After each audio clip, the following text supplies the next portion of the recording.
Hi guys, this is not a Fit Minute. This is just an editorial and a little bit of insight into my own experience. Because I'm not the only one that experiences these things, but I'm gonna talk about them and put them out there. Because I think that at this point, I'm gonna say why I have concerns. I've had concerns, but I have to overlook those. Because right now I am on social media for two reasons. Number one, I am now tied to this hashtag of Jules Fit Minute.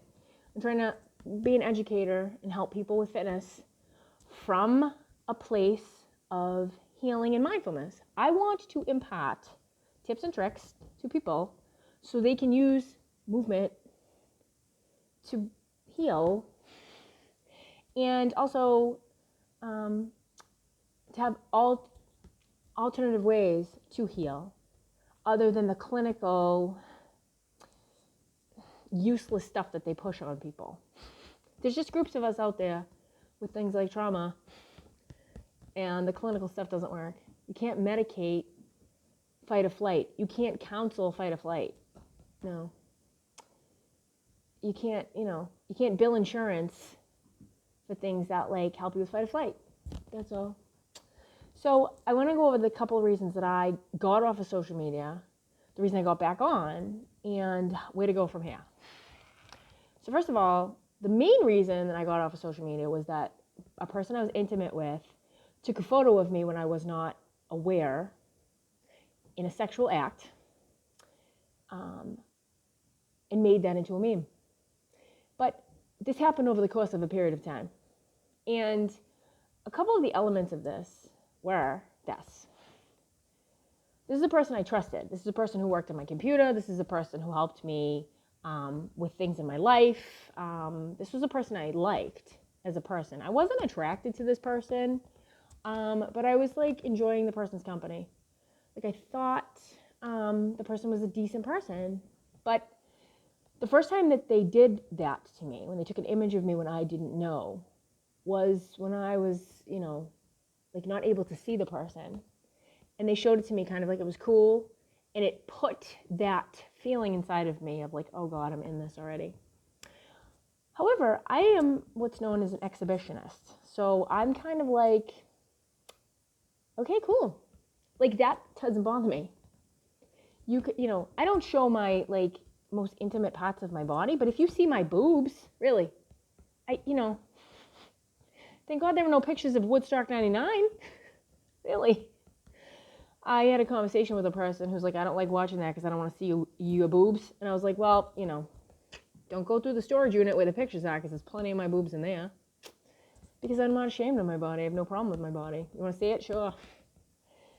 I got free tickets to a show once because of my boobs. And they're not, they're just, they're not Terry Hatcher Seinfeld boobs, but they're fine. That's fine. So,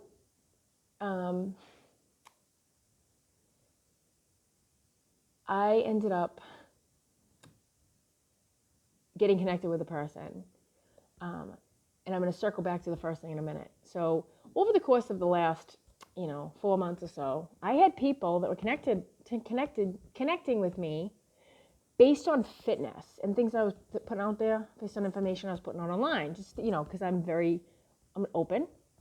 This person connected with me. His name's Marco Antonio. I don't know what his real name is, but I know that someone else blocked him based on his behavior.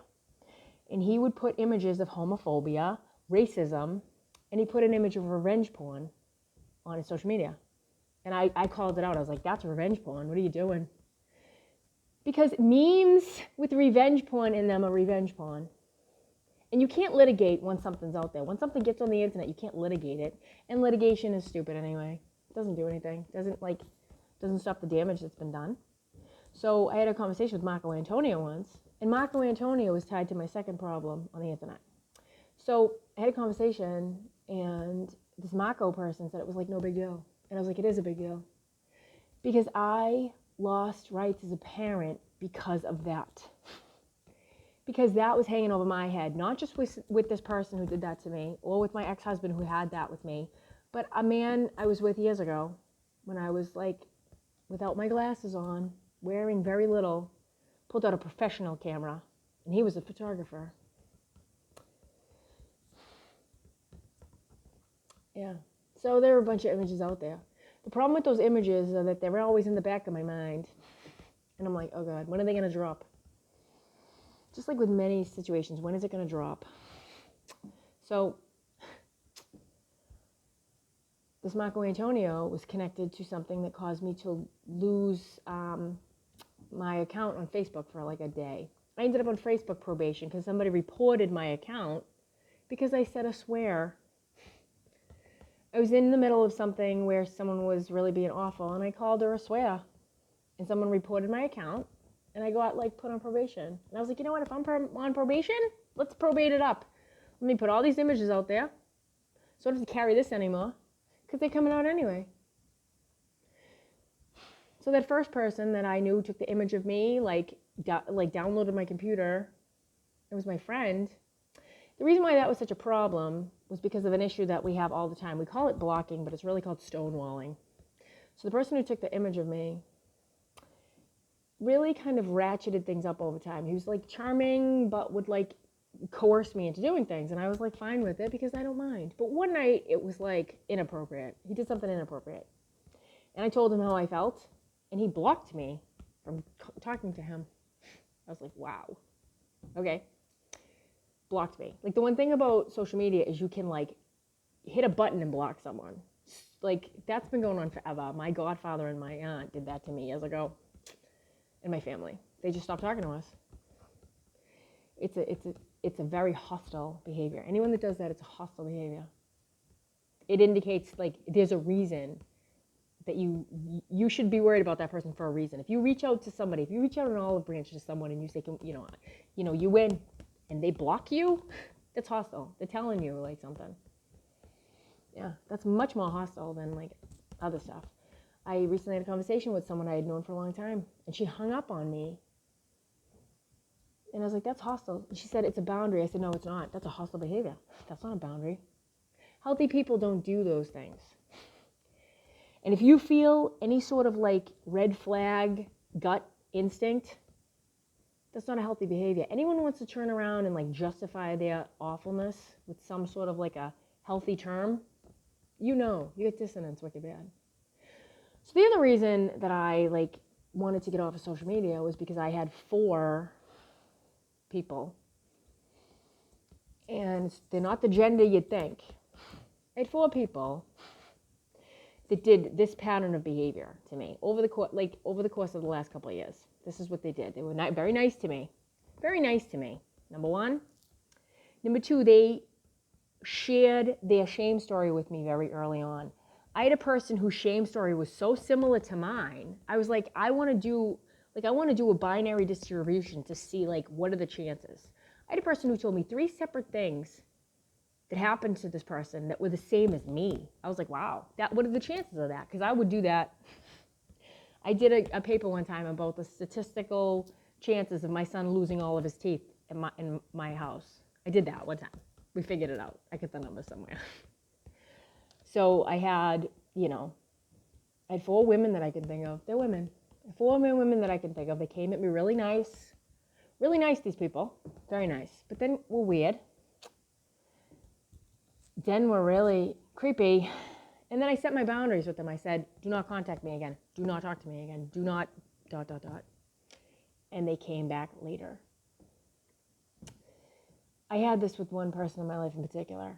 In the last line of an email, I said, I will never contact you again. And then it started. One of the problems that we have as people like myself, we can't set boundaries with these people. They don't listen to boundaries. They don't respect boundaries. But a boundary is a challenge. It's like that double dare. Take the physical challenge. It's a challenge. They want to get over it. They want to wear you down.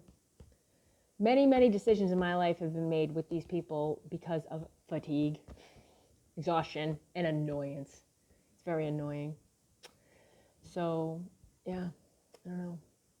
Because I, at this point, I don't have any reason to be anything but transparent. So, I got offline because I had this person that made revenge porn about me. I'm in a social circle with a bunch of people who turned their back on me Like the one place that you're supposed to go to, like in the group that I'm in, I'm a bisexual woman who identifies as alternative. That's what I'll say. 50 Shades of Fun, I guess. And I went to the one place that identified as the safe haven for people like myself. And I got I don't want to be involved. And I said, well, you know, and no, I don't want to be involved. On the heels of that, I got, we're a safe place for people. I said, well, I'm people. I'm a victim of revenge porn, and I've had some, discrimination stuff. You can't say you're that if you're not that. That's inauthentic, and I don't think so. And my money goes elsewhere. I just had to delete the Messenger app. I can't use the Messenger app anymore because I keep getting like phone calls from people because I put the images that are out there. I put them out there. Now people are calling me left and right on Messenger, so I can't have that anymore. So if you're my friend and you see this, you got to find me elsewhere. No more Messenger. But, I'll end on this. Like,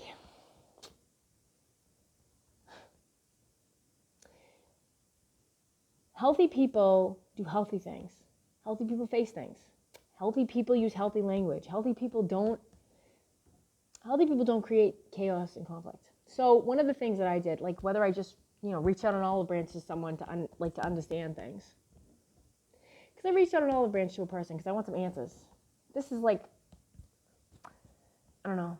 This is a person who has 800 friends online and won't talk to a person like me.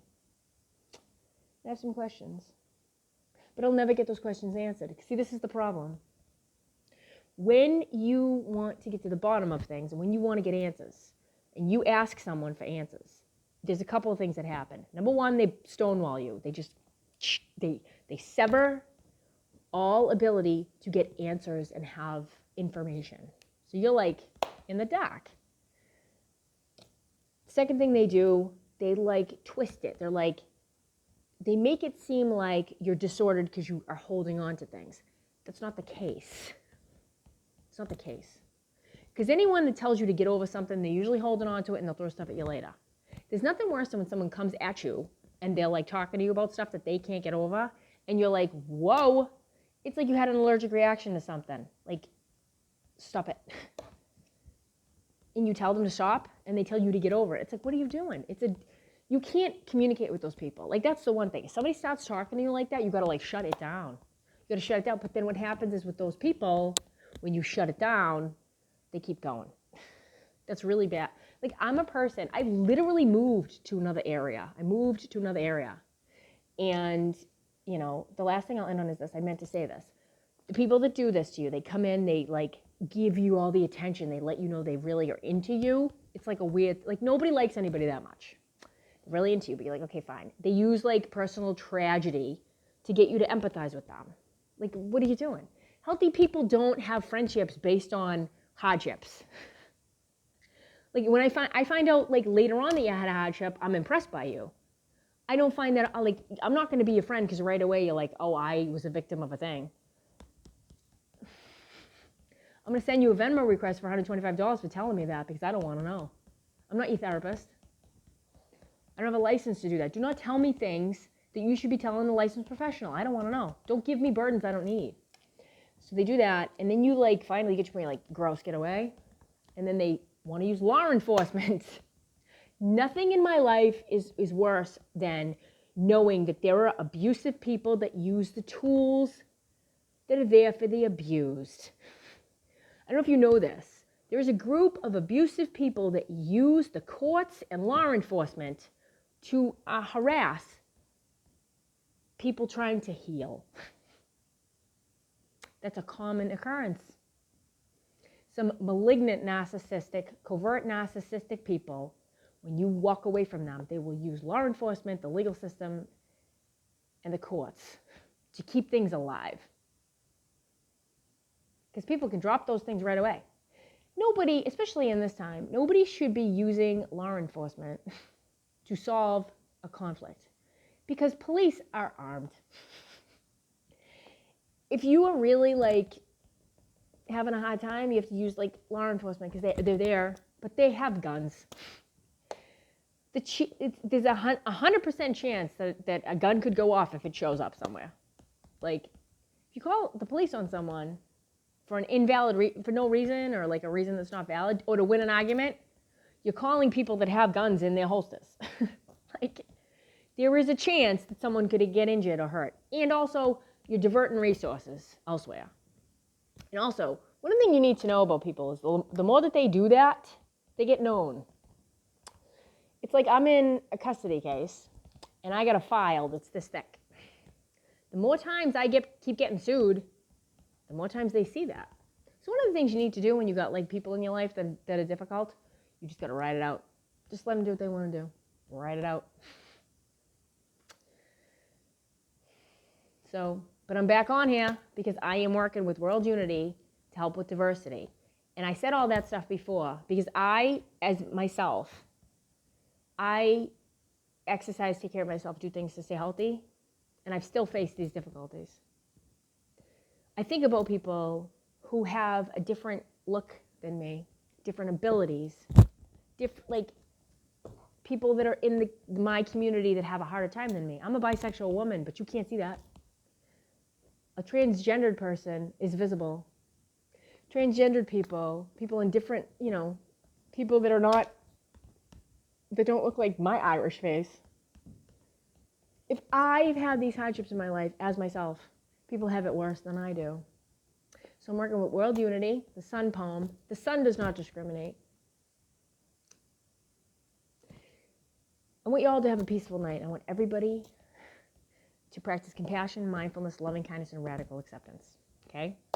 And we all need to find our place, but my place is in a role where I want to leave the world a little bit better than I found it. Unfortunately, I've had to encounter people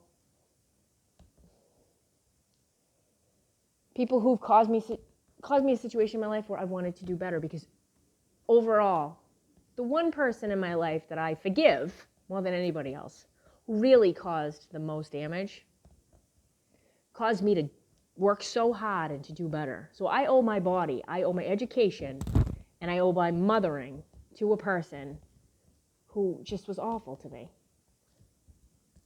Toxic people, controlling people, and awful people can't control the natural consequences of their behavior. So if a toxic person is being mean to you and makes you want to better your life and do better, that's a motivator. And later on, I got allergies, I'm sorry. Yeah. So every time I do an exercise, every time I eat right, and every time I take care of myself, there's a little voice in the back of my mind that's like, not my voice, it's her voice. Her voice in the back of my mind saying to me, I'm a worthless piece of whatever. So I push myself harder. Because the only way to get through stuff is to forgive. I've talked about her a lot. I've said a lot of things about her. I love her, but I gotta let her go. Because I forgive her. But I had to forgive myself first. Because you know what? Like, whether it's this person that stonewalled me, or this person that raged at me, or this person that, I forgive those people. I forgive myself. I accept it, and I move on. Because I'm not for everybody. And I don't have a lot of people close to me. I have a small group of people. You can only have a certain number of people in your life. You can have a very small group of close friends. You can have the Dunbar number. You only have about 150 people in your life that you really can know well, and then everyone else is on the fringes. So anybody that's got more than 200 friends on social media is either doing a job, or they're, people with 1,000 friends. That's not scientifically possible. I just talked for 20 minutes. I gotta go. Be well. Amo Fati.